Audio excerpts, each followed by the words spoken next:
nous sommes en train de parler sur le leadership et le développement personnel selon Dieu. Nous avons eu à auditionner notre premier intervenant qui, selon les programmes, son thème, sa thématique portait sur le développement personnel. Et sur ce, je reviens à ce que j'étais en train déjà de dire à certaines personnes ici présentes, c'est que l'intervenant a déjà parlé sur son thème. Il serait mieux judicieux même de pouvoir déjà noter des questions sur ce qu'il a eu à dire, tout ce qu'il a eu à dire pendant son intervention. Notez-les quelque part, parce qu'à la fin, nous aurons besoin de cela. Donc vous pouvez le faire par un bout de papier, un morceau de papier. Vous remettez simplement au protocole qui sont là. Ou soit, si vous êtes carrément assez courageux, on pourra vous passer le micro à la fin, vous tenir simplement debout et puis vous poser librement à vive voix votre question. Et puis l'intervenant va simplement avoir les monopoles et vous répondre quasiment. Mais sinon, on va passer à la seconde intervenante. Ok, mais avant de passer au deuxième panéliste, j'aimerais d'abord dire, parce qu'il a soulevé le point des questions-réponses. Alors pour les personnes qui vont noter les questions sur papier, comme nous pouvons les constater, nous avons deux panélistes, ça serait aussi mieux de noter le nom de la personne à qui vous adressez la question. Et après ça, soit carrément, vous allez prendre le micro et poser librement votre question. Et sinon, si j'ai rappelé, en fait, j'ai oublié, vous pouvez signer votre question, si vous voulez qu'on puisse dire, signer votre question, simplement vous mettez votre nom de côté, et puis on pourra simplement indiquer à qui appartenait la question. Mais sinon, on va justement aussi déjà passer à la seconde intervention. Oui, allez-y. Ok. Alors, sans plus tarder, sous vos acclamations, bien sûr, nous allons recevoir l'orateur Merveille. Le berger Merveille, petit Lomikomo.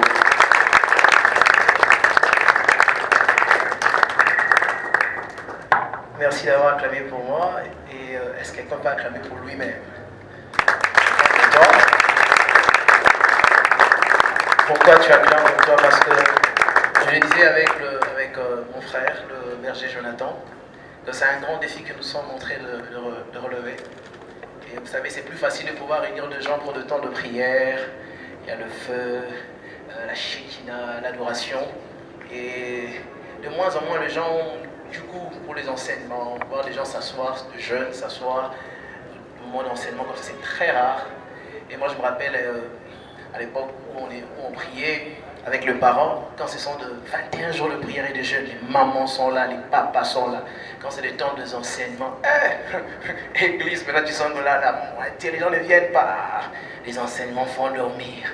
Et ces choses nous ont même suivi à l'école, où il y a même des étudiants qui ont fait l'école buissonnière. Et donc lui, il veut justement passer des promotions. Et chose étrange, tu verras quelqu'un qui a fait 5 ans à l'université, berger, il n'a jamais lu un support de bout en bout. Il a fait 5 ans à l'université, je lui demande, est-ce que tu as déjà lu un livre, ton support du cours, de bout en bout? Il dit non. Donc il n'achète que le support pour passer des promotions, ça fait mal. Tu vois, moi des fois j'ai des sœurs, il faut tel support, si je ne l'achète pas, le professeur me mettra 0. Mais pourquoi pas acheter les supports d'abord pour lire, pour connaître, pour la connaissance? Vous savez, j'ai découvert que la connaissance a le pouvoir de vous faire devenir. La connaissance a le pouvoir de vous faire devenir. Je suis étonné comment Dieu est en train de le dire. Il dit, voici, l'homme est devenu comme l'un de nous. Après que l'homme ait mangé le fruit de la connaissance du bien et du mal, Dieu dira, voici, l'homme est devenu comme l'un de nous. Je crois fermement que la connaissance a le pouvoir de vous faire devenir. C'est pourquoi vous allez voir, celui qui fait 7 ans à l'UNIKID, celui qui fait 7 ans en médecine, on ne soit pas étonné après 7 ans qu'il devienne médecin.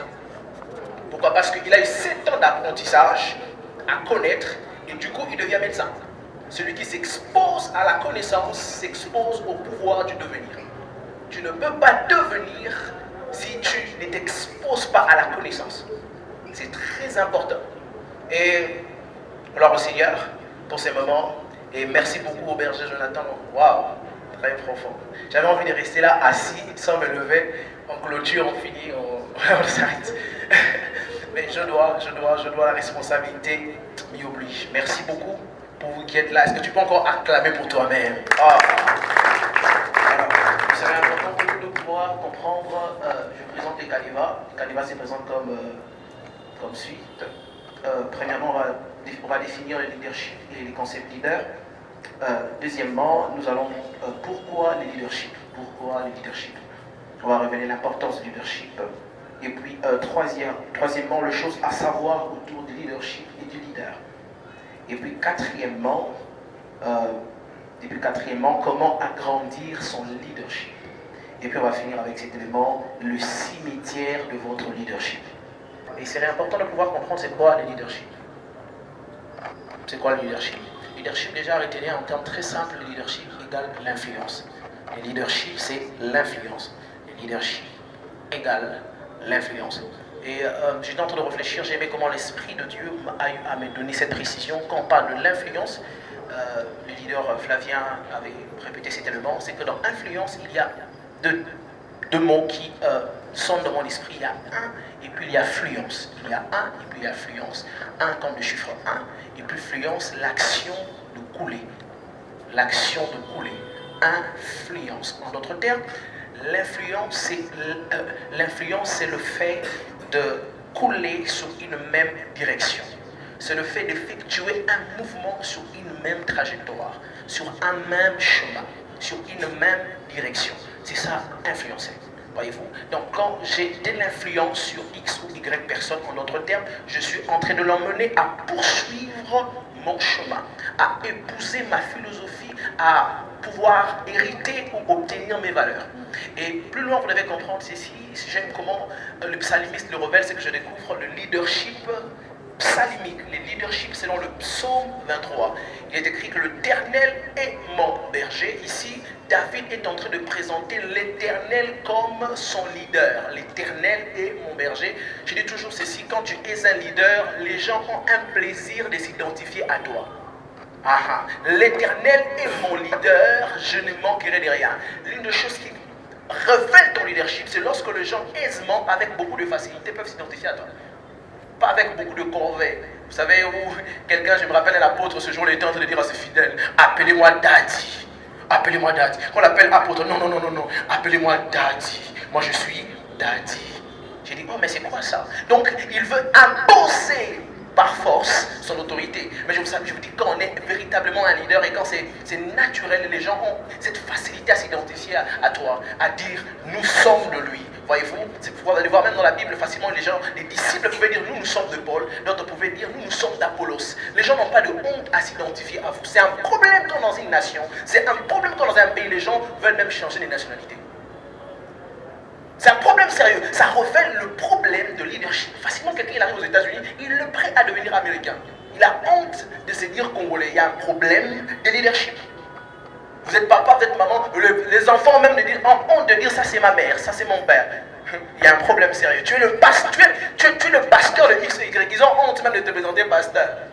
Il y a un problème. C'est que l'Éternel est mon leader, je ne manquerai de rien. Un élément important que je vais dire par rapport à ici, c'est que être leader, c'est être capable de pouvoir imposer l'assurance en ce qui concerne les futurs face aux personnes qui sont liées à toi. Au Congo, les gens finissent les études, mais puis après quelqu'un, il a fini les études, il a l'incertitude qu'il va travailler. Il s'est dit, bon, moi j'ai vu des gens, même il a voyagé, il ne veut pas rentrer, il dit, mais si je rentre au Congo, il réfléchit, mais il est devant sa calculette. Il dit, si je rentre au Congo, tout le monde ici, quelqu'un dit, moi j'aimerais même me retrouver à l'Éthiopie, à ta Seychelles, Nagui. Ça c'est un problème sérieux. C'est que l'Éternel est mon leader, je ne manquerai de rien. C'est que je peux manquer aujourd'hui, mais parce que j'ai un leader assuré, mon avenir est assuré. C'est que c'est ça même l'influence. C'est qu'il y a un chemin que moi, leader, j'emprunte, et il y a des brebis derrière qui me suivent, et je ne les amène pas nulle part, je les emmène quelque part. Le berger l'a si bien dit ici. C'est que les leaders ont cette capacité, il sait là où ils les emmènent. Malheureusement, il y a des gens, il ne sait même pas là où il va, mais il veut emmener les gens avec lui. Il ne sait même pas là où il va. Et tu vois, aujourd'hui, tout le monde a cette facilité d'appeler les gens mon fils, ma fille. Tu verras un enfant de 14 ans, de 15 ans. ma fille, mon fils. Tu ne sais même pas où tu vas, tu ne connais même pas ta vision. Mais tu appelles une grande maman, mon frère, j'ai honte. Hein. Tu sais que ça, maman, ça. Il y a des gens, tu t'appelles. Flavien, je t'appelle souvent mon fils. Comment faut-tu mon fils? Ah, c'est tellement pesant, tu dis, mon fils, ma fille, il ne connaît même pas là où il va, mais il veut emmener les gens avec lui. C'est pour se perdre ou quoi? Vous êtes avec moi? C'est que l'Éternel, il me dirige près des eaux paisibles directions, près des eaux paisibles destinations. C'est ça même l'influence. On coule sur une même destination. Vous devez savoir ceci, c'est que nous sommes tous ici le fruit du leadership de X ou Y personnes. Tous ici. Parce que le leadership est inhérent à l'humanité. Vous allez voir, même quand tu arrives dans un salon de coiffure, tu vas t'inspirer. Tu vas regarder la maquette, tu vas voir, mais j'aimerais que me fasse comme ceci.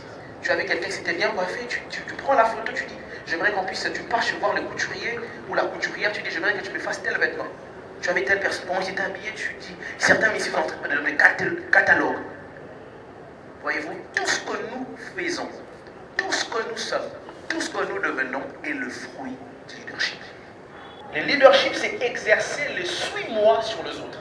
Le leadership, c'est exercer le suis-moi sur les autres. Marc 2,14, il est écrit, en passant, il vit Lévi, fils d'Alphée, assis au bureau de péage. Il lui dit, suis-moi. Lévi s'éleva et le suivit.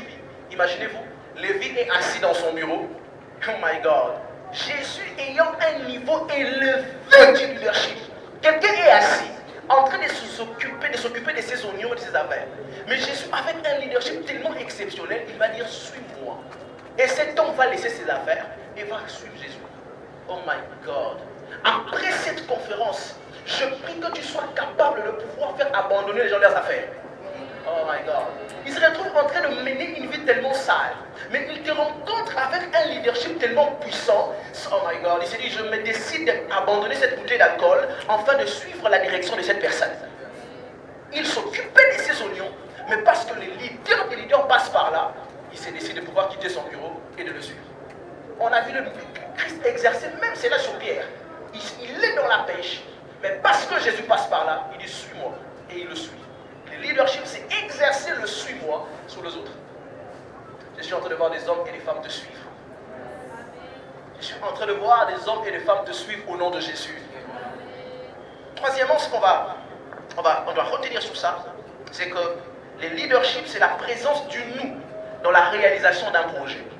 Le leadership, c'est la présence du nous dans la réalisation d'un projet. Quand je parle du nous, je vois la première personne du pluriel. À chaque fois que vous voyez un groupe de gens autour d'un projet, sachez qu'il y a derrière le leadership.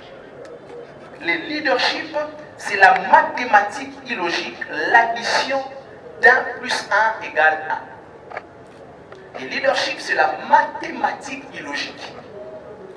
En d'autres termes, l'addition de 1 plus 1 égale 1. Logiquement parlant, 1 plus 1 égale combien? Égale combien? Égale combien? C'est pourquoi j'ai dit que le leadership, c'est la mathématique illogique. 1 plus 1 égale 1. Ce n'est plus une question de 2, mais c'est une question de 1. Quand le leader marque sa présence dans un groupe, il fait en sorte que le groupe puisse épouser sa vision, épouser sa philosophie et devenir un avec lui. Et j'ai dit que le plus haut niveau de leadership, c'est lorsque le leader devient un avec ses partisans. C'est lorsqu'on ne peut plus dissocier, disséquer, définir clairement où est le leader, où est les suiveurs.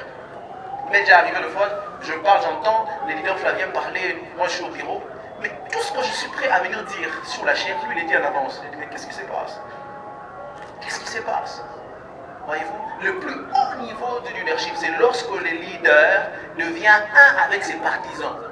Où on demande, mais qui est le leader ici? Tellement il y a mélange. Voyez-vous, c'est pour aller voir ceci, c'est que dans les cieux, l'homme est en Dieu, sur la terre, Dieu est en l'homme. Très important de comprendre ces éléments. Tu chantes de venir quelqu'un? Alléluia. Le leadership, c'est la mathématique illogique, l'addition d'1 plus 1 égale 1. L'homme quittera son père et sa mère, s'attachera à sa femme, ils deviendront une seule. Encore moi, Dieu m'a donné une femme. Elle est forte, elle a une forte influence. Maintenant, tu dois aider à pousser ta vision. Et des fois, tu dis un truc. Elle dit, bon, le truc là, bon, elle aussi, elle te donne un truc. Tu dois convaincre, tu dois argumenter jusqu'à ce qu'elle puisse épouser où tu t'es. Oh, c'est pas facile. Hein. Mais quand tu épouses une femme de oui, oui. Oui, oui. Oui? Oui, oui. Chérie, 10 plus 5 égale 20. Oh, oui. Chérie, ça c'est quelle couleur? Ça c'est la couleur noire. Oh, oui. Chérie, on va faire 15 enfants. Oh, oui. Chérie, on va faire 15 enfants. Mais 15 enfants, pourquoi? Mais regarde un peu ce que nos entrées, ça sera très compliqué avec nos entrées, mais on doit veiller sur l'avenir de nos enfants. Il ne suffit pas simplement de pouvoir préparer l'avenir pour les enfants, il faut aussi préparer les enfants pour l'avenir, mais il faut le temps. Elle commence à argumenter, et puis je dis, oh ouais, il y a un consensus. Je prie que tu aies une influence, toi femme qui m'écoute, au nom de Jésus. Leader, c'est avoir le pouvoir, c'est avoir la capacité de faire. J'aime toujours dire ceci, un leader a toujours plus de 2 mains. Un leader n'a pas 2 mains, il a plus de 2 mains. Et d'où il tire ses autres mains? Il les tire chez ses partisans, sur ce qui il a de l'influence. Il n'a pas que 2 pieds, un leader a plus de 2 pieds. Il est possible qu'il se rende dans certains endroits sans qu'il puisse y partir avec ses 2 pieds, au travers d'autres personnes. Et vous allez voir 1 Samuel 19:1, mais ça c'est un mauvais leader. Saoul parla à Jonathan son fils et à tous ses serviteurs de faire mourir David. Oh my God. Donc Saoul, il ne prend pas sa main pour aller tuer David, mais il a tellement de l'influence et le pouvoir de faire que sans que lui-même aille commettre l'acte, il le commettra indirectement au travers d'autres personnes.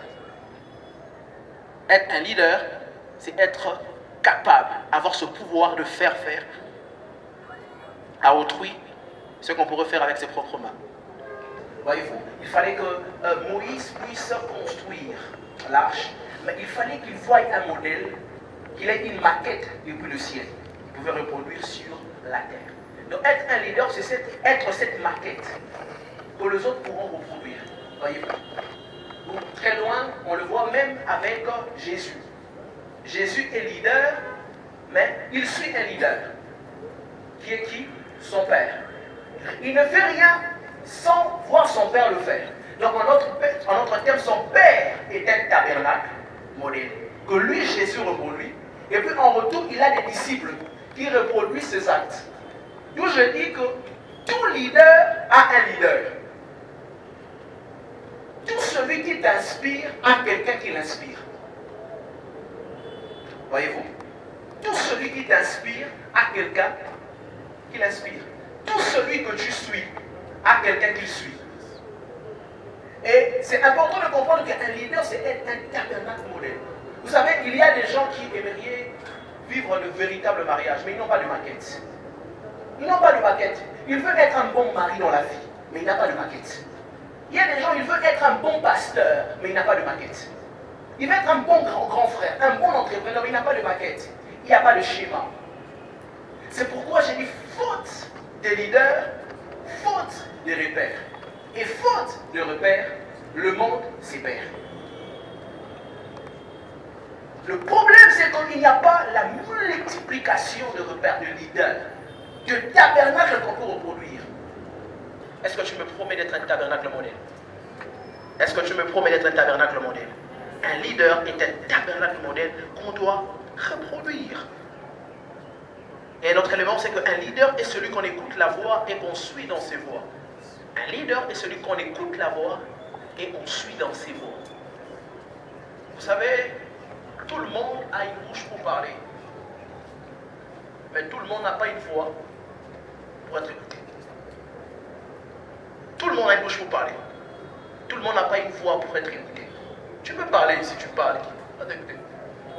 Tu vois la même chose que tu peux dire à X. X n'écoute pas. Une autre personne vient lui. Il écoute. Et un leader, c'est être une voix dont on écoute la voix et on suit dans ce voix. Plus loin, Jésus dit ceci. Mes brebis, les leaders de leaders, Jésus, mes brebis entendent ma voix. Et elles font quoi après? Elles me suivent. Mes brebis entendent ma voix et elles me suivent. Et vous devez comprendre ceci. Tout leader accompli est un homme écouté. Et tout leader accompli a des suiveurs. Tu ne peux pas me dire que tu as grandi dans ton leadership si tu n'as personne derrière ton dos. Non.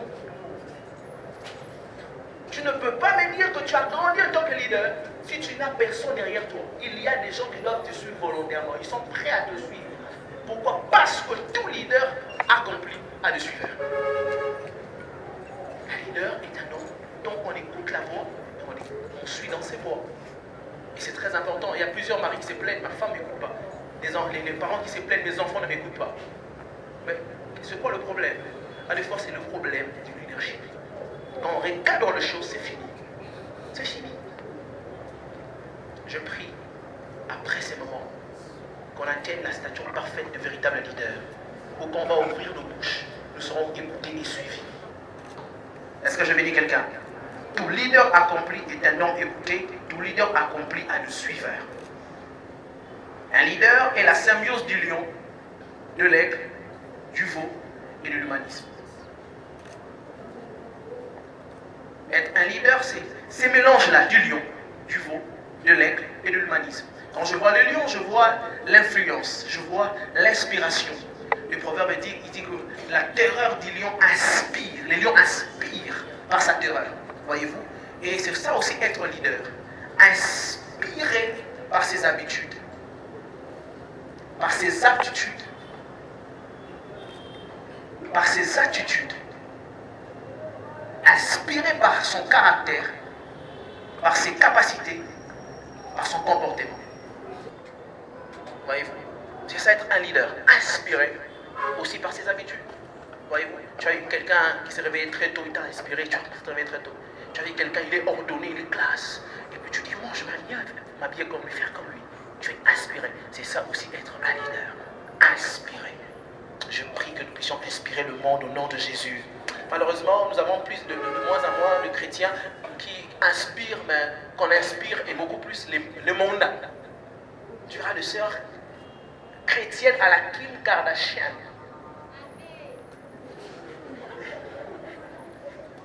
Donc elle te parle en langue, mais un peu de Kim Kardashian. Tu verras un peu un frère. Oh, j'ai vu un frère vraiment. Rado Salaba Chendelebose. Je regarde les pantalons ici. Pas les poupons. Indelebosa Karaba. Fashion Nakatiabo. Je ne dis pas que mettre les lignes c'est mal. Je ne dis pas que c'est pas mal. Je ne suis pas dans ça. Mais j'aimerais qu'on atteigne cette dimension où aussi nous, les mondains, disent oh, mais je vais me faire coiffer comme tel frère. Hein? Pourquoi c'est mon nom, on doit copier? Eux, ils ne copient. Pourquoi? On doit atteindre cette dimension-là.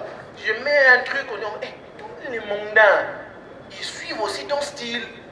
Hein? Je dis toujours ceci les grands leaders ne suivent pas la mode, les grands leaders font la mode. On a de plus en plus de gens qui aiment trop suivre la mode gauche. Loufou. Regardez, un chemin peut être salutaire pour X et être un cimetière pour toi. Le même chemin sur lequel le peuple d'Israël traverse la mer Rouge, toi, Égyptien, si tu y passes, tu mourras. Oh, j'aimerais bien suivre ces chemins-là. Est-ce que ça, c'est salutaire pour toi ou bien c'est un cimetière? Il y a des gens, le berger l'avait si bien dit ici. L'autre va réussir dans les affaires de Louvre. Toi, tu essayes, comme ça, tu échoues lamentablement. Oh, les bergers de Dieu, le ministère. Regardez, moi, je n'ai pas aimé ces choses. Je n'ai pas aimé ces choses. Moi, j'aimerais vraiment être un bon médecin, un intello dans un bureau. Aujourd'hui, je disais toujours à ma femme, chérie, même si on me propose aujourd'hui, on vient travailler $10 000, je ne vais pas aller. Je préfère avoir $100 du jour. Je ne vais pas battre. Je vais mourir là-bas. Je vais mourir. Je ne suis pas prêt dans ça. Je ne suis pas prêt dans ça. Mais il y a quelqu'un d'autre maintenant, il dit, j'abandonne tout. Oh, le berger merveille. Regarde, c'est Dieu qui l'a fait, papa Okufa. Voyez-vous? Donc chacun a son chemin. Découvre ton chemin. Ne suis pas chez ce chemin parce que c'est à la mode. Parce que tout le monde fait ça, parce que tout le monde part comme ça, parce que tout le monde porte comme ça. Ça, c'est être faible d'esprit. Non, je ne fais pas une chose parce que tout le monde le fait. Je le fais parce que je suis convaincu et je donne des arguments. directement, mais oh, pourquoi tu parles comme ça? Mais c'est à la mode. Oh, ok, c'est bon. Si tout le monde sait pendre, c'est à la mode, va te pendre alors. Regardez, un semblable doit avoir des traits semblables à toi. Un semblable doit avoir des traits semblables. Oh, oui. Tu vois, quand tu me regardes, je regarde mon père, ils ont des traits semblables, des traits semblables. Je ne suis pas totalement mon père. Voyez-vous, mais on a des traits semblables. Tu regardes le pasteur Gaël, tu regardes son père, tu sens qu'ils ont des traits. Parce que tu peux être malin de marcher, de parler. Il y a des traits. Et tu dois, quand tu regardes cet homme, est-ce que vous avez le trait? Quand tu regardes cette femme que tu veux épouser, est-ce que vous avez le trait?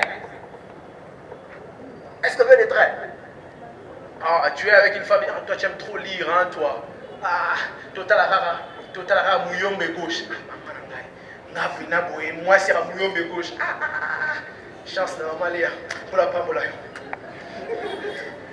Moi c'est la mouyombe gauche. Donc là, après dans le salon, mouyombe gauche. Écoutez-le.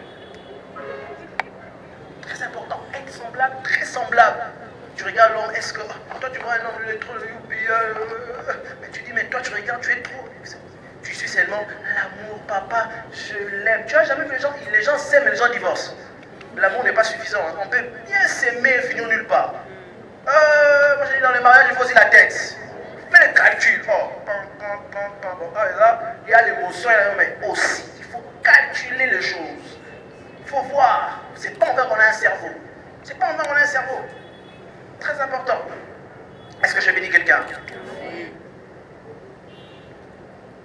Avoir la vision. Qu'est-ce qu'il sera dans 5 ans? Et quand tu sens qu'un homme il a besoin de sa vision, comme tu regardes, tu dis, ah, ça je ne saurais pas dire. Mon gars, on s'aime bien, mais tes affaires du ministère, je ne saurais pas. Tes affaires là d'archi, je ne saurais pas. De peur que tu ne t'accompagnes pas, que tu dises que je ne t'aime pas. Donc, moi, Maïdo, on reste, on s'appelle, on chatte, mais c'est fini. Il faut comprendre, il faut être humble pour comprendre ça. C'est important. La vision. Je sais que le gars là où il va, c'est très compliqué, mais attention maintenant. Parce qu'il y a des hommes, il va te dire, tu dis dans 5 ans, tu seras qui, dans 10 ans, tu seras qui. Il y a des bons parleurs. Hein.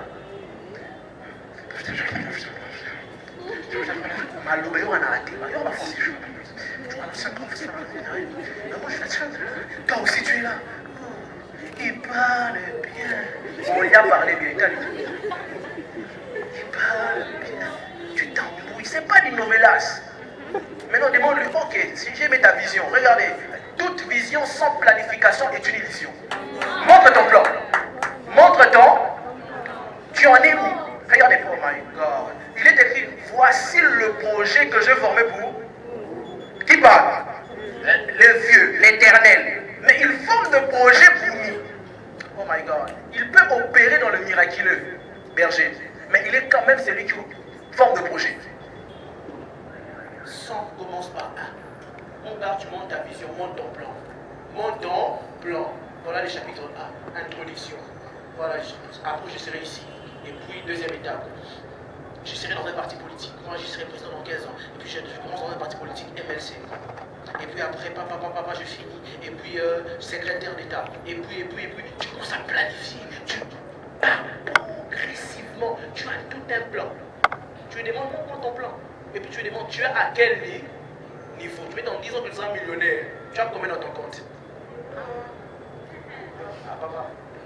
On voit d'abord, montre l'étape à quel niveau tu es. C'est très important. Donc tu vois où il va, qui habite son cœur.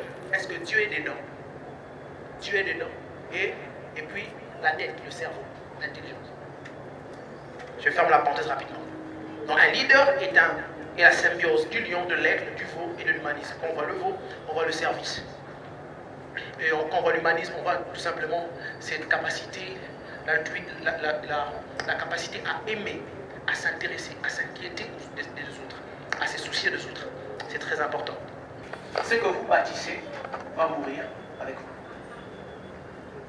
Si vous voulez la continuité de ce que vous bâtissez, il vous faut du leadership. Parce qu'il y a de visionnaires qui meurent avec leur vision. Sa vision est vivante parce qu'il est encore vivant. Une fois qu'il y a crise cardiaque, sa vision aussi s'évanouit. On a connu des grands leaders, des grands visionnaires aujourd'hui, mais il n'y a pas eu la pérennisation de leur vision. Pourquoi? Parce qu'il n'y a pas eu le véritable leadership. Voyez-vous, on a eu le père qui ont préparé l'héritage pour les héritiers, mais qui n'ont pas préparé l'héritier pour l'héritage. Voyez-vous? Donc après, le papa a acheté des parcelles, et puis ses enfants commencent à dilapider le parcelle, et puis la famille redevient à zéro. Sans leadership, papa avait la vision. Mais il n'a pas su influencer les enfants à devenir comme lui. Il n'a pas eu à transmettre une forme de caractère, une forme de capacité qu'il a su développer avec le temps. Voyez-vous? Sans leadership, il n'y a pas poursuite, il n'y a pas pérennisation de la vision. Si vous voulez voir ce que vous visualisez mourir avec, vous négligez les concepts de leadership. Et vous allez voir avec moi, Jésus n'est pas arrivé en Afrique pour apporter l'évangile. Il n'est pas arrivé en Afrique pour prêcher. On le voit que dans son enfance en Égypte. Il n'est pas arrivé pour apporter l'évangile, mais son évangile est arrivé en Afrique. Son évangile est arrivé au Congo à impacter, à influencer, parce que au-delà de pouvoir faire asseoir sa vision, il avait su influencer les hommes qui pouvaient pérenniser, emmener jusqu'aux extrémités de la guerre sa vision. Donc sans leadership, laissez-moi vous dire, le même jour qu'on vous enterre, votre vision meurt. David s'éleva de bon matin, il laissa le brebis à un gardien, prit sa charge et partit comme Isaïe le lui avait ordonné. Vous avez vu ça? 1 Samuel 17:20. David s'éleva de bon matin, il laissa le brebis à un gardien. Dis après moi, il laissa le brebis à un gardien. Donc avant qu'il puisse partir, là où son père l'envoie, il laisse le brebis à un berger. Berger. Je crois que sans leadership, il n'y a pas de promotion. David avait compris que je viens de recevoir l'huile sur ma tête. Je ne serai pas éternellement berger. Je dois former et préparer un autre berger. Et le jour que son père l'envoie, oh my God, le troupeau ne va pas se disperser parce qu'il y a un remplaçant. Dieu t'attend à ouvrir l'extension de la chambre haute. Mais laisse-moi te dire, avant cette promotion, Dieu ne voudra pas qu'une fois tu pars, que l'intercession soit par terre. David, Dieu t'attend à un autre niveau. Mais avant cela, prépare un remplaçant. Prépare un autre berger. Quand tu pars et les choses meurent, tu es un petit leader. Quand tu pars et les choses tombent en faillite, tu es un piètre leader. Sans leadership, pas de mobilisation d'une ressource humaine. Et sans ressources humaines, pas de construction de chefs-d'œuvre. Si vous voulez mobiliser les hommes autour de vous, vous avez besoin de leadership. Et vous devez savoir ceci. Tout celui qui a un grand rêve aura toujours besoin d'autrui pour le bâtir. Rien de grand n'est bâti seul. Rien de grand n'est bâti seul. Et sans leadership, il n'y a pas mobilisation humaine. Tu ne peux pas mobiliser des gens autour d'un projet si tu n'as pas de leadership. Et sans les hommes autour de toi, vous ne bâtirez pas quelque chose de grand. Parce que le chiffre 1 est trop insignifiant pour engendrer tout ce qui est grand. Et trop petit. Vous savez, 2 a toujours plus de valeur que 1. C'est pourquoi il est écrit 2 valent mieux qu'un. Il y a de la force dans la pluralité. Il y a de la force dans l'équipe. Au point où Dieu est troublé de voir comment les hommes se sont unis à tel point ils sont prêts à bâtir une tour qui touche le ciel. Ah, il dit, la seule manière d'empêcher ces personnes à atteindre leur objectif, c'est de disperser leur langage, d'imposer la division. Parce que partout où il y a la division, il n'y a pas continuité et poursuite jusqu'à arriver ou atteindre la destination. C'est important de comprendre ces éléments. Tu as un grand rêve, tu as besoin de leadership. Le leadership est tellement indispensable. Et vous allez voir, partout où il y a des chefs-d'œuvre dans la Bible, vous verrez toujours la pluralité, un groupe de gens autour. À un moment donné, vous avez tendance à croire que Dieu fait le Père, Dieu fait les choses seul. Mais jusqu'à ce que vous arrivez au 6e jour, vous voyez la présence de la première personne du pluriel. Faisons l'homme à notre image. Il parle, mais au départ, l'esprit move. toutes les grandes choses sont réalisées en équipe. Et pour avoir une équipe, il faut le pain du leadership. Tu as un grand rêve, tu auras besoin des hommes, tu auras besoin des femmes. Et tu as besoin du leadership pour atteindre ce chose. Et vous allez voir dans la construction de la muraille de Jérusalem, la reconstruction de la muraille, Néhémie reçoit seul la vision. Mais pour bâtir la muraille, il a besoin des hommes autour de lui. Tu peux être seul dans ta chambre, avoir de rêves. Mais laisse-moi te dire, pour que ces rêves deviennent réels, il faut qu'il y ait des hommes et des femmes qui seront prêts à pouvoir retrousser leurs manches afin de t'aider à pouvoir rendre palpable ce que ton œil a perçu. De voir quelqu'un d'autre nommer ce que toi tu as créé. Il faut du leadership. Et sans cela, c'est impossible.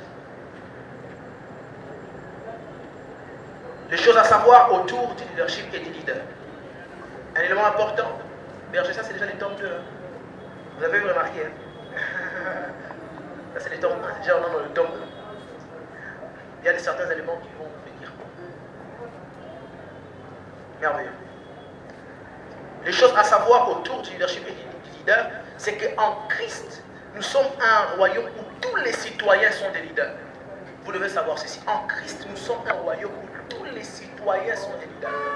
Parce qu'il y a des gens qui sont en train d'attaquer ces concepts. Je suis un leader, tu es un leader, nous sommes des leaders. Mais si tout le monde est leader, qui va suivre? Parce qu'il va d'attendre. Mais le problème, c'est que vous attachez trop le leadership au positionnement. C'est d'abord un appel au service. C'est d'abord un appel à la mission. Voyez-vous, ce n'est pas d'abord un appel à porter le titre, ce n'est pas d'abord un appel au positionnement.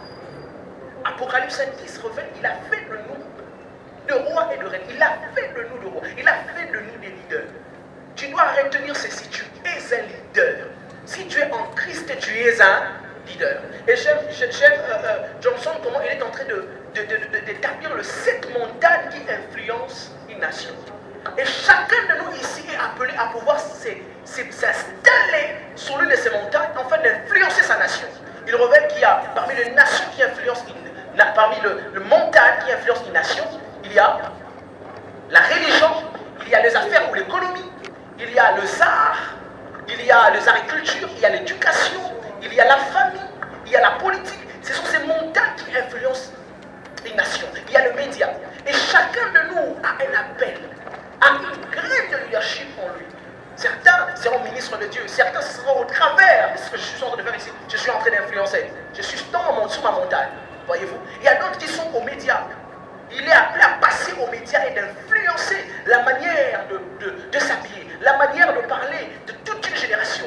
Voyez-vous. Il y a certains qui sont appelés à être dans les affaires. Oh my God. Il y a une fille au ministère, elle est merveilleuse. Imaginez-vous, elle a commencé les affaires avec le savon. Du savon berger jusqu'à une grande boutique. Elle est venue me raconter qu'elle fait des bénéfices de 500 000, 600 000. J'ai dit, hey, comment tu fais? Moi, ton berger, je ne saurais pas. Je ne saurais pas faire ça. J'ai compris que c'est sa montagne.